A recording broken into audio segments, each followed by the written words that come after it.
ਸਲਾਮ ਨਮਸਤੇ ਸਤਿ ਸ੍ਰੀ ਅਕਾਲ। ਸੁਣਿਓ ਕੀ ਹਾਲ ਹੈ, ਠੀਕ ਹੋ? ਅੱਜ ਕਈ ਦਿਨਾਂ ਬਾਅਦ ਹਾਜ਼ਰ ਹੋਇਆ। ਬਸ ਵਿੱਚ ਹੈ ਅਸੈਂਬਲੀਆਂ ਦਾ ਟੁੱਟਣ ਦਾ ਅਤੇ ਫਿਰ ਮੋਹਸਨ ਨਕਵੀ ਦਾ ਲੁੱਚ ਤਲਣਾ, ਇਹ ਸਾਰੀਆਂ ਚੀਜ਼ਾਂ ਵੇਖਦਾ ਸਾਂ ਪਿਆ। ਚਲੋ ਆਓ ਨਿਕਲੀਏ ਜ਼ਰਾ ਬਾਹਰ ਦੀ ਗੇੜੀ ਵੀ ਲਾਈ, ਇਹਦੇ ਨਾਲ ਗੱਪਸ਼ਪ ਵੀ ਕਰਨੇ ਆ। ਗੱਲ ਇੰਝ ਹੈ ਬਈ, ਸਾਡਾ ਦੀਨ ਆਖਦਾ ਕਿ ਬਈ ਅਮਲਾਂ ਦਾ ਦਾਰੋ ਮਦਾਰ ਨੀਤਾਂ 'ਤੇ, ਅਤੇ ਜਿਹਦੀ ਨੀਅਤ ਸਾਫ਼ ਹੈ ਅੱਲਾਹ ਤਾਲਾ ਉਹਨੂੰ ਭਾਗ ਲਾਣੇ ਨੇ, ਉਹਦੇ ਹੀ ਬੇੜਾ ਪਾਰ ਹੋਣੇ ਨੇ। ਜੇ ਬਜ਼ਾਹਿਰ ਅਸੀਂ ਵੇਖੀਏ ਬਈ ਯਜ਼ੀਦ ਜਿਹੜਾ ਸੀ ਉਹਦੇ ਕੋਲ ਲਸ਼ਕਰ ਵੀ ਢੇਰ ਸੀ, ਦੌਲਤ ਵੀ ਸੀ, ਦੁਨੀਆਦਾਰੀ ਵੀ, ਅਤੇ ਉਸ ਲਾਲਚ ਦੇ ਕੇ ਬੰਦੇ ਵੀ ਪਿੱਛੇ ਲਾ ਲਏ ਸਨ, ਕੁਝ ਡਰਾ ਕੇ, ਕੁਝ ਦੌਲਤ ਦੇ ਕੇ। ਪਰ ਅਖੀਰ ਕੀ ਹੋਇਆ? ਅਖੀਰ ਹੱਕ ਸੱਚ ਦੀ ਫਤਹ ਹੋਈ। ਕੋਈ ਕਿਸੇ ਦਾ ਮੈਦਾਨ ਜੰਗ ਦੇ ਵਿੱਚ ਮਾਰਿਆ ਜਾਣਾ ਜਾਂ ਫਤਹ ਹਾਸਲ ਕਰ ਲੈਣਾ, ਇਹ ਅਸਲ ਫਤਹ ਨਹੀਂ। ਅਸਲ ਫਤਹ ਤਾਂ ਕਿਸੇ ਦੇ ਸਟਾਂਸ ਦੀ ਹੁੰਦੀ ਹੈ ਕਿ ਵੀ ਉਹ ਕਿਹੜੀ ਗੱਲ ਵਾਸਤੇ ਉਹ ਨਿਕਲਿਆ ਅਤੇ ਕਿਹੜੀ ਗੱਲ ਪਿੱਛੇ ਉਹ ਲੜਿਆ ਮਰਿਆ। ਸੋ ਅਸਲ ਜਿਹੜੀ ਫਤਹ ਹੁੰਦੀ ਹੈ ਨਾ, ਜੋ ਇਖਲਾਕ ਦੀ, ਉਹ ਹੱਕ ਦੀ ਹੁੰਦੀ ਹੈ। ਅਤੇ ਇਮਰਾਨ ਖਾਨ ਜਿਹੜਾ ਉਹ ਕਿਸੇ ਜ਼ਾਤੀ ਲਾਲਚ ਮਫਾਦ ਵਾਸਤੇ ਨਹੀਂ ਨਿਕਲਿਆ। ਇਹ ਵਾਹਿਦ ਇੱਕ ਇਮਰਾਨ ਖਾਨ ਹੈ ਜਿਸ ਆਪਣੀ ਜਾਨ ਹੀ ਪੇਸ਼ ਕਰ ਦਿੱਤੀ ਆਵਾਮ ਵਾਸਤੇ। ਬੇਨਜ਼ੀਰ ਅਤੇ ਭੁੱਟੋ ਮਰੀ ਵੀ ਗਏ ਨੇ, ਪਰ ਇਹ ਵੀ ਸਾਨੂੰ ਪਤਾ ਹੈ ਬਹੁਤ ਸਾਰੀ ਕਰਪਸ਼ਨ ਵੀ ਕੀਤੀ ਸੀ, ਔਰ ਉਹਨਾਂ ਦੀਆਂ ਫੈਮਲੀਆਂ ਜਿਹੜੀਆਂ ਨੂੰ ਅਜੇ ਵੀ ਉਹੀ ਮਾਰ ਦਾੜ ਕੀਤੀ ਹੁੰਦੀਆਂ ਨੇ। ਲੇਕਿਨ ਇੱਕ ਬੰਦਾ ਬੇਗਰਜ਼ ਜਿਹਨੇ ਆਪਣੀ ਖਾਨਗੀ ਜ਼ਿੰਦਗੀ ਬਰਬਾਦ ਕਰ ਲਈ ਇਸ ਕੌਮ ਦੇ ਪਿੱਛੇ, ਕਿ ਉਹ ਇਸ ਕੌਮ ਨੂੰ ਜਗਾਉਣਾ ਚਾਹੁੰਦਾ, ਅਤੇ 26 ਸਾਲ ਉਹਨੇ ਗਾਲ ਦਿੱਤੇ ਆਪਣੀ ਜ਼ਿੰਦਗੀ ਦੇ। ਉਹ ਸ਼ਹਿਜ਼ਾਦਿਆਂ ਵਰਗੀ ਜ਼ਿੰਦਗੀ ਛੱਡ ਕੇ ਅਤੇ ਉਹ ਭੋਏ 'ਤੇ ਸੁੱਤਾ ਚਿਕੜਾਂ 'ਚ ਕਦੀ ਫਿਰਦਾ ਪਿਆ ਅਤੇ ਕਦੀ ਜਨਾਬ ਉਹ ਟਕੇ ਟਕੇ ਦੇ ਬੰਦਿਆਂ ਦੀਆਂ ਗੱਲਾਂ ਪਿਆ ਸੁਣਦਾ। ਹਾਂਜੀ, ਅਤੇ ਉਹ ਕਿਹਦੇ ਵਾਸਤੇ? ਪਾਕਿਸਤਾਨੀਓ ਤੁਹਾਡੇ ਵਾਸਤੇ। ਜਿਹੜਾ ਜਿਸ ਬੰਦੇ ਦਾ ਦੁੱਖ ਵੱਡਾ ਹੋਏ ਨਾ, ਉਹ ਓਨਾ ਵੱਡਾ ਬੰਦਾ ਹੁੰਦਾ। ਜਿਸ ਬੰਦੇ ਦਾ ਦੁੱਖ ਜਿੰਨਾ ਛੋਟਾ, ਓਨਾ ਘਟੀਆ ਅਤੇ ਛੋਟਾ ਆਦਮੀ ਹੁੰਦਾ। ਅਤੇ ਆਪਣਾ ਦੁੱਖ ਤਾਂ ਸਾਨੂੰ ਸਾਰਿਆਂ ਨੂੰ ਹੀ ਹੈ, ਅਸੀਂ ਛੋਟੇ ਛੋਟੇ ਲੋਕ ਹਾਂ। ਮੇਰੀ ਔਲਾਦ, ਮੇਰਾ ਘਰ, ਮੇਰਾ ਬੈਂਕ ਬੈਲੈਂਸ, ਇਹ ਤਾਂ ਹਰ ਬੰਦਾ ਹੀ ਪਿਆ ਕਰਦਾ। ਅਤੇ ਜਿਹੜਾ ਬੰਦਾ ਕਰਦਾ ਨਾ, ਜਿਹੜਾ ਕਿ ਜੀ ਮੇਰਾ ਮੁਲਕ, ਮੇਰੀ ਆਵਾਮ, ਮੇਰੇ ਬੰਦੇ, ਸੜਕਾਂ 'ਤੇ ਸੁੱਤੇ ਗਰੀਬ ਆਦਮੀ ਬਾਰੇ ਜਿਹੜਾ ਸੋਚਦਾ ਹੈ ਜੀ, ਉਹ ਵੱਡਾ ਆਦਮੀ ਹੁੰਦਾ। ਉਹ ਕੋਈ ਹੁੰਦਾ। ਉਹ ਸਾਡੀ ਕੌਮ ਨੂੰ ਇੱਕ ਬੰਦਾ ਲੱਭਾ, ਅਤੇ ਉਹ ਬਨੀ ਇਸਰਾਈਲ ਆਰ ਉਹਨੂੰ ਵੀ ਉਜਤਾਂ ਕਰ ਕਰਕੇ ਅਤੇ ਜ਼ਲੀਲ ਕਰਨ ਦੀ ਕੋਸ਼ਿਸ਼ ਕਰਦੇ ਰਹੇ, ਬਜਾਏ ਦੇ ਸ਼ੁਕਰਗੁਜ਼ਾਰ ਹੋਣ ਦੇ। ਅਤੇ ਹੁਣ ਉਹਦੀ ਮੁਕਾਫਾਤ ਦਾ ਸ਼ਿਕਾਰ ਹੈ ਕੌਮ। ਮੈਂ ਆਪ ਗਿਆ ਦੁਕਾਨਦਾਰਾਂ ਦੇ ਕੋਲ ਜਿਨ੍ਹਾਂ ਨੇ 100 ਦੀ ਸ਼ਾਇਦ 300 ਦੀ ਦੇਣੀ, ਅਤੇ ਜੇ ਪੁੱਛਣਾ ਜੀ ਇਹ ਕਿੱਥੋਂ ਹੈ ਇਤਨੀ ਮਹਿੰਗਾਈ? ਉਹ ਜੀ ਇਮਰਾਨ ਖਾਨ ਜੇ ਆ ਗਿਆ। ਹੱਦ ਹੋ ਗਈ ਹੈ ਯਾਰ, ਜਾਲੀ ਮਹਿੰਗਾਈ ਵਧਾ ਕੇ ਔਰ ਇਮਰਾਨ ਖਾਨ ਦੇ ਮੱਥੇ ਲਾ ਛੱਡੀ। ਇਹ ਉਸੇ ਨਸ਼ੁਕਰੀ ਦਾ ਜਿਹੜਾ ਨਾ ਸ਼ਖਸਾਨਾ ਹੈ ਕਿ ਅੱਲਾਹ ਤਾਲਾ ਨੇ ਇਮਰਾਨ ਖਾਨ ਨੂੰ ਹਟਾ ਕੇ ਅਤੇ ਤੁਹਾਡੇ ਉੱਤੇ PDM ਮੁਸੱਲਤ ਕਰ ਛੱਡੀ। ਅਜ਼ਾਬ ਆਉਂਦਾ ਹੈ ਨਾ, ਅਤੇ ਉਹਦੇ ਵਿੱਚ ਫਿਰ ਉਹ ਗੰਦਮ ਦੇ ਨਾਲ ਗੁਣ ਵੀ ਪਿਸਦਾ। ਲੇਕਿਨ ਜਿਹੜੇ ਬੰਦੇ ਖਾਮੋਸ਼ ਰਹਿੰਦੇ ਨੇ, ਉਹ ਆਪਣੇ ਆਪ ਨੂੰ ਗੰਦਮ ਨਾ ਸਮਝਣ, ਉਹ ਗੁਣ ਤੋਂ ਵੀ ਬੁਰੇ ਨੇ।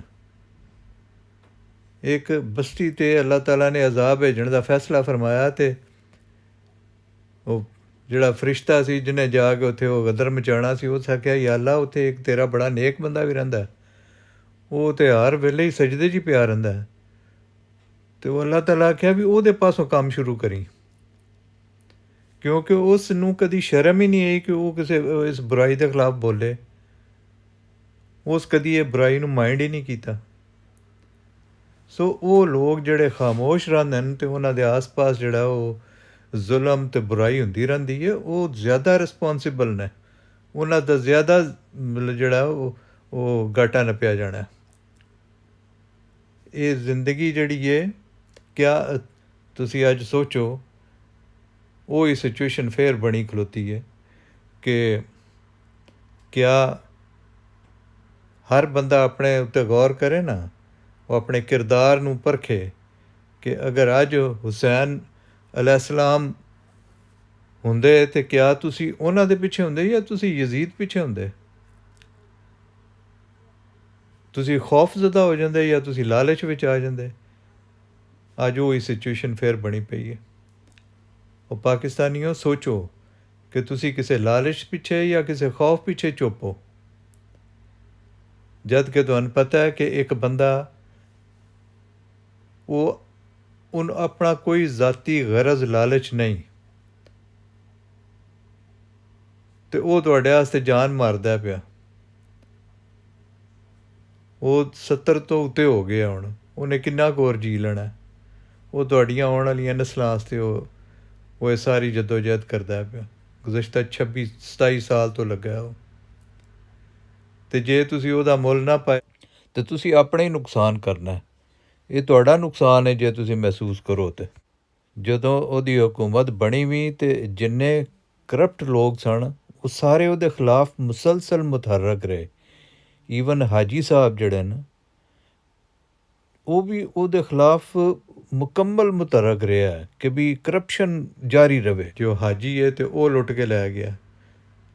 ਉਹ ਅੱਲਾ ਦੇ ਬੰਦੇ, ਉਹ ਹਾਜੀ ਤਾਂ ਲੁੱਟ ਕੇ ਲੈ ਗਏ। ਜਿਹੜੇ ਥੱਲੇ ਤੁਸੀਂ ਇੱਥੇ ਫਿਰਦੇ ਹੋ, ਜਿੰਨਾ ਪਾਕਿਸਤਾਨ 'ਚ ਹੀ ਬੈਟਮੈਨੀ ਕਰਦਿਆਂ ਮਰ ਜਾਣਾ, ਉਹ ਬਾਅਦ 'ਚ ਤੁਸੀਂ ਆਪਣੀ ਅਕਲ ਵੀ ਇਸਤੇਮਾਲ ਕਰੋ।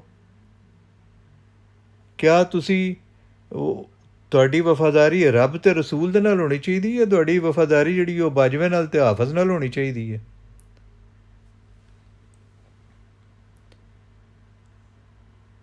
ਇਹ ਸਾਰੇ ਦੁਨੀਆਦਾਰ ਨੇ, ਇਹ ਸਾਰੇ ਯਜ਼ੀਦ ਦੇ ਮਲਸ਼ੀਏ ਜੇ। ਅਤੇ ਜੇ ਤੁਸੀਂ ਖਾਮੋਸ਼ ਰਹੇ ਨਾ ਤਾਂ ਇਹਨਾਂ ਨੇ ਤੁਹਾਨੂੰ ਘਰਾਂ ਦੇ ਵਿੱਚ ਹੀ ਦਲ ਕੇ ਮਾਰ ਛੱਡਣਾ। ਇਹ ਨਾ ਸੋਚੋ ਵੀ ਤੁਸੀਂ ਖਾਮੋਸ਼ ਰਹੇ ਅਤੇ ਤੁਹਾਡੀ ਕੋਈ ਬੱਚਤ ਹੋ ਜਾਣੀ ਹੈ। ਤੁਹਾਡਾ ਨੁਕਸਾਨ ਤਾਂ ਜਾਰੀ ਹੈ। ਆਵਾਜ਼ ਤੇ ਬੁਲੰਦ ਕਰੋ, ਬੁਰੇ ਨੂੰ ਬੁਰਾ ਤੇ ਆਖੋ, ਜਿਹੜਾ ਜ਼ਿਆਦਤੀ ਕਰੇ ਉਸ 'ਤੇ ਸ਼ੋਰ ਤੇ ਮਚਾਓ। ਇਤਨਾ ਤਾਂ ਕਰ ਸਕਦੇ ਹੋ। ਵਰਨਾ ਇਹ ਉਹੀ ਚੋਰ ਨੇ ਜਿਹੜੇ ਜਦੋਂ ਦਾ ਪਾਕਿਸਤਾਨ ਬਣਿਆ ਉਹੀ ਚਿੰਬੜੇ ਨੇ, ਜਿਨ੍ਹਾਂ ਨੂੰ ਅਸੀਂ ਸਮਝਦੇ ਸਾਂ ਕਿ ਜੀ ਇੱਕੋ ਹੀ ਅਦਾਰਾ ਪਾਕਿਸਤਾਨ 'ਚ ਜਿਹੜਾ ਸਹੀ ਹੈ। ਹੁਣ ਪਤਾ ਲੱਗਦਾ ਵੀ ਸਾਰੇ ਅਦਾਰਿਆਂ ਨੂੰ ਖਰਾਬ ਕਰਨ ਲਈ ਇਹ ਅਦਾਰਾ। ਇਹ ਫੌਜ ਉਹ ਹੈ ਜਿਹੜੀ ਕਿਸੇ ਨੂੰ ਠੀਕ ਕੰਮ ਕਰਨ ਹੀ ਨਹੀਂ ਦਿੰਦੀ। ਫੌਜ ਵੀ ਨਹੀਂ, ਜਿਹੜਾ ਕਮਾਂਡਰ ਹੁੰਦਾ ਉਹ ਫੌਜ ਨੂੰ ਵੀ ਠੀਕ ਕੰਮ ਨਹੀਂ ਕਰਨ ਦਿੰਦਾ। ਸੋ ਕੁਝ ਲੋਕ ਨੇ, ਉਹਨਾਂ ਨੇ ਆਖਰਤ ਦੇ ਬਦਲੇ ਇਹ ਦੁਨੀਆ ਜਿਹੜੀ ਹੈ ਇਹ ਖਰੀਦ ਲਈ ਹੈ। ਉਹਨਾਂ ਨੇ ਆਪਣੀ ਆਖਰਤ ਵੇਚ ਛੱਡੀ ਹੈ ਇਸ ਦੁਨੀਆ ਪਿੱਛੇ। ਅਤੇ ਜਿਹੜੇ ਬੰਦੇ ਉਹਨਾਂ ਦਾ ਸਾਥ ਦੇਣ ਦੇ, ਉਹਨਾਂ ਜਹੰਮੀਆਂ ਦਾ, ਉਹ ਵੀ ਸ਼ੈਤਾਨ ਦੀ ਫੌਜ ਦੇ ਨੇ ਨਾ ਬੰਦੇ ਫਿਰ। ਸੋ ਆਪਣਾ ਕਿਬਲਾ ਦਰੁਸਤ ਕਰੋ। ਆਪਣੀ ਜਦੋਂ ਪੈਰਾਂ ਥੱਲੋਂ ਜ਼ਮੀਨ ਨਿਕਲ ਗਈ ਨਾ ਤਾਂ ਉਹ ਸਾਰਿਆਂ ਥੱਲੇ ਨਿਕਲ ਜਾਣੀ ਹੈ। ਉਹ ਜੱਜ ਜਰਨੈਲਾਂ ਥੱਲੇ ਵੀ ਨਿਕਲ ਜਾਣੀ ਹੈ। ਅਤੇ ਆਪਣਾ ਅਤੇ ਆਪਣੀ ਆਉਣ ਵਾਲੀਆਂ ਨਸਲਾਂ ਦਾ ਖਿਆਲ ਕਰੋ। ਇਹ ਲਾ ਇਲਾਹਾ ਇਲੱਲ੍ਹਾ ਮੁਹੰਮਦ ਰਸੂਲੁੱਲਾਹ ਦੇ ਨਾਂ 'ਤੇ ਜਿਹੜਾ ਇੱਕ ਖਿੱਤਾ ਜ਼ਮੀਨ ਹਾਸਿਲ ਕੀਤਾ ਗਿਆ ਸੀ, ਉਹਨੂੰ ਕਾਇਮ ਰੱਖਣ ਦੀ ਕੋਸ਼ਿਸ਼ ਕਰੋ ਅਤੇ ਅੱਲਾ ਤਵੱਕਲ ਕਰੋ। ਅੱਲਾਹ ਤਾਲਾ ਸਾਬਰੀਨ ਦੇ ਨਾਲ ਹੈ, ਸਬਰ ਕਰਨ ਵਾਲਿਆਂ ਦੇ ਨਾਲ ਅਤੇ ਬਰਦਾਸ਼ਤ ਕਰਨ ਵਾਲਿਆਂ ਦੇ ਨਾਲ। ਅੱਲਾਹ ਤਾਲਾ ਆਖਦਾ ਮੈਂ ਤੁਹਾਨੂੰ ਭੁੱਖ ਤਸ ਤੋਂ, ਖੌਫ ਤੋਂ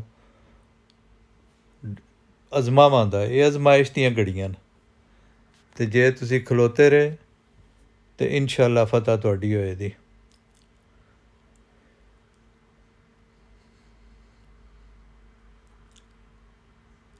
ਇਮਰਾਨ ਖਾਨ ਦੀ ਨੀਅਤ ਨੇਕ ਹੈ ਅਤੇ ਇਨਸ਼ਾ ਅੱਲਾ ਫਤਹ ਵੀ ਇਹਦੀ ਹੋਣੀ ਹੈ। ਤੁਸੀਂ ਇਹਦਾ ਸਾਥ ਦਿਓ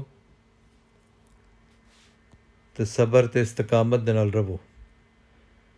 ਜੇ ਤੁਸੀਂ ਇਹਦਾ ਸਾਥ ਨਾ ਵੀ ਦਿਓ, ਤੁਸੀਂ ਬਾਹਰ ਨਾ ਨਿਕਲੋ ਅਤੇ ਨਾ ਕੋਈ ਆਵਾਜ਼ ਹੀ ਕੱਢੋ, ਅਤੇ ਤੁਹਾਨੂੰ ਇਹ ਮਹਿੰਗਾਈ ਨਾਲ ਹੀ ਮਾਰ ਛੱਡਣ ਦੇ। ਤੁਹਾਡੇ ਨਾ ਬੱਚੇ ਪੜ੍ਹ ਸਕਣ ਨਾ ਪਲ ਸਕਣ। ਤੁਸੀਂ ਸਿਰਫ ਮਿਹਨਤ ਮਜ਼ਦੂਰੀ ਕਰਕੇ ਲਿਆ ਕੇ ਇਹ ਕਰਜ਼ੇ ਇਹਨਾਂ ਚੁੱਕ ਕੇ ਖਾਈ ਜਾਣੇ ਨੇ। ਇਹ PDM ਸਾਰੀ ਖਾਓ ਪੀਓ ਮਾਮਲਾ। ਉਹ ਜਿਤਨਾ ਇਹਨਾਂ ਨੇ ਕਰਜ਼ੇ ਲੈਣੇ ਨੇ, ਇਹ ਜਿੰਨਾ ਸੈਲਾਬ ਦਾ ਫੰਡ ਆਇਆ, ਇਹ ਸਾਰਾ ਇਹ ਖਾ ਗਏ ਨੇ।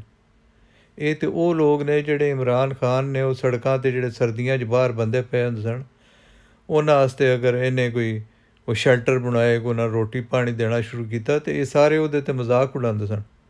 ਉਹਦੇ 'ਤੇ ਹੱਸਦੇ ਸਨ। ਏਡੇ ਬੇਦਰਦ ਨੇ ਕਿ ਤੇ ਇਨਸਾਨ ਨੂੰ ਇਨਸਾਨ ਹੀ ਨਹੀਂ ਸਮਝਦੇ।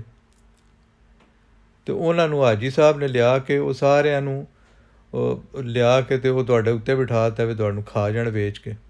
ਇਹਨਾਂ ਤੁਹਾਨੂੰ ਵੇਚ ਕੇ ਵੀ ਖਾ ਜਾਣਾ। ਅਤੇ ਇਸ ਵਾਸਤੇ ਤੁਸੀਂ ਇੱਕ ਵਾਰੀ ਜੱਦੋ-ਜਹਿਦ ਕਰਕੇ ਵੇਖ ਲਓ ਕਿ ਸ਼ਾਇਦ ਤੁਸੀਂ ਇਹਨਾਂ ਨੂੰ ਆਪਣੇ ਮੋਢਿਆਂ ਤੋਂ ਲਾਹ ਸਕੋ।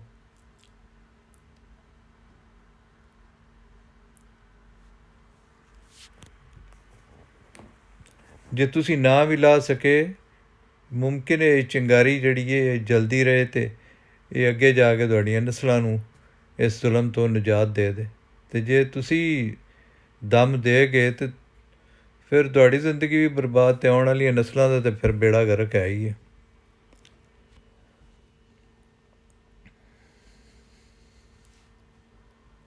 ਦੁਨੀਆ ਦੇ ਉੱਤੇ ਜਿਹੜੇ ਵੀ ਮਾਸ਼ਰੇ ਪਨਪਦੇ ਹਨ, ਜਿੰਨਾ ਵੀ ਤਰੱਕੀ ਕੀਤੀ ਹੈ, ਜਿੱਥੇ ਵੀ ਖੁਸ਼ਹਾਲੀ ਅਤੇ ਅਮਨ ਹੈ, ਉੱਥੇ ਅਦਲ ਪਹਿਲੀ ਸ਼ਰਤ ਹੈ।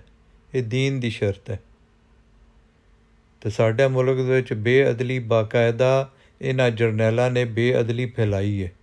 ਇਹਨਾਂ ਨੇ ਜੱਜਾਂ ਨੂੰ ਵੀ ਡਰਾ ਕੇ ਕਿਸੇ ਦੀਆਂ ਫਿਲਮਾਂ ਬਣਾ, ਕਿਸੇ ਨੂੰ ਮਾਰ, ਕਿਸੇ ਨੂੰ ਲਾਲਚ ਦੇ, ਉਹਨਾਂ ਨੂੰ ਵੀ ਕੁਰਾਏ ਪਾਏ ਆ।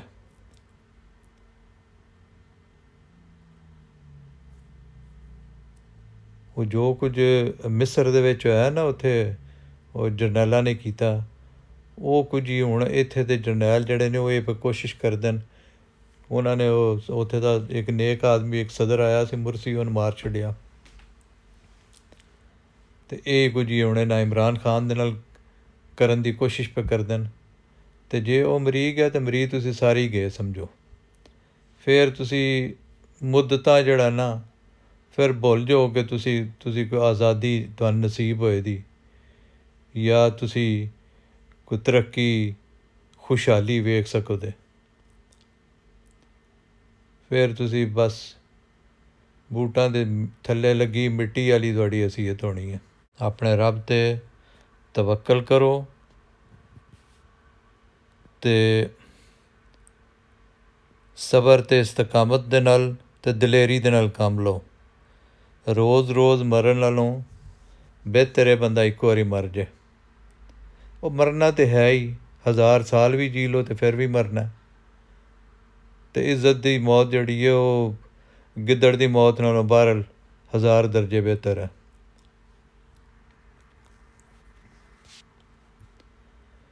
ਮੈਂ ਇਹ ਨਹੀਂ ਪਿਆ ਆਖਦਾ ਕਿ ਤੁਸੀਂ ਬੰਦੂਕਾਂ ਲੈ ਕੇ ਅਤੇ ਚੜ੍ਹ ਜਾਓ। ਮੈਂ ਇਹ ਪਿਆ ਨਾ ਕਿ ਤੁਸੀਂ ਆਵਾਜ਼ ਬੁਲੰਦ ਕਰੋ, ਕਲਮਾ ਹੱਕ ਅਦਾ ਕਰੋ, ਗਲਤ ਨੂੰ ਗਲਤ ਆਖੋ। ਆਪਣੇ ਘਰਾਂ ਦੇ ਵਿੱਚ ਆਪਣੇ, ਜੇ ਤੁਹਾਡੇ ਕੋਈ ਸਰਕਾਰੀ ਅਹੁਦੇਦਾਰ ਨੇ ਅਤੇ ਆਪਣੇ ਮਾਂ ਪਿਓ ਨੂੰ ਸਮਝਾਓ, ਉਹਨਾਂ ਨੂੰ ਆਖੋ ਕਿ ਹੱਕ ਸੱਚ ਦਾ ਸਾਥ ਦਿਓ। ਜੇ ਤੁਹਾਡੀ ਫੈਮਿਲੀ ਦੇ ਵਿੱਚ ਕੋਈ ਹੋਰ ਬੰਦਾ ਜਿਹੜਾ ਸਰਕਾਰੀ ਅਦਾਰਿਆਂ 'ਚ ਕੰਮ ਕਰਦਾ, ਅਤੇ ਉਹਨੂੰ ਸਮਝਾਉਣ ਦੀ ਕੋਸ਼ਿਸ਼ ਕਰੋ। ਉਹਨੂੰ ਦੱਸੋ ਕਿ ਹੱਕ ਸੱਚ ਕੀ ਹੈ। ਇਹ ਜਿਹੜੀ ਤੇਰੀ 2 ਟਕੇ ਦੀ ਨੌਕਰੀ ਹੈ, ਇਹਦੇ ਪਿੱਛੇ ਆਪਣੇ ਜ਼ਮੀਨ ਦਾ ਸੌਦਾ ਨਾ ਕਰ। ਇਹ ਮੁਲਕ ਕਾਇਮ ਹੈ ਅਤੇ ਤੁਸੀਂ ਕਾਇਮ ਹੋ, ਤੁਹਾਡੀਆਂ ਨਸਲਾਂ ਕਾਇਮ ਨੇ। ਇਹ ਆਜ਼ਾਦੀ ਜਿਹੜੀ ਹੈ ਬੜੀ ਵੱਡੀ ਨਿਅਮਤ ਹੈ, ਇਹਨੂੰ ਗਨੀਮਤ ਜਾਣੋ। ਅਤੇ ਲਾਲਚ ਪਿੱਛੇ ਆ ਕੇ ਮੁਲਕ ਅਤੇ ਆਪਣੇ ਮਜ਼ਹਬ ਦੇ ਨਾਲ ਗੱਦਾਰੀ ਨਾ ਕਰੋ। ਚਲੋ ਜੀ, ਮਿਲਦੇ ਹਾਂ ਫਿਰ ਅਗਲੇ ਵਲੌਗ ਦੇ ਨਾਲ। ਆਪਣਾ ਅਤੇ ਆਪਣੇ ਦੁਆਲੇ ਸਾਰਿਆਂ ਦਾ ਖਿਆਲ ਰੱਖੋ। ਰੱਬ ਰੱਖਾ।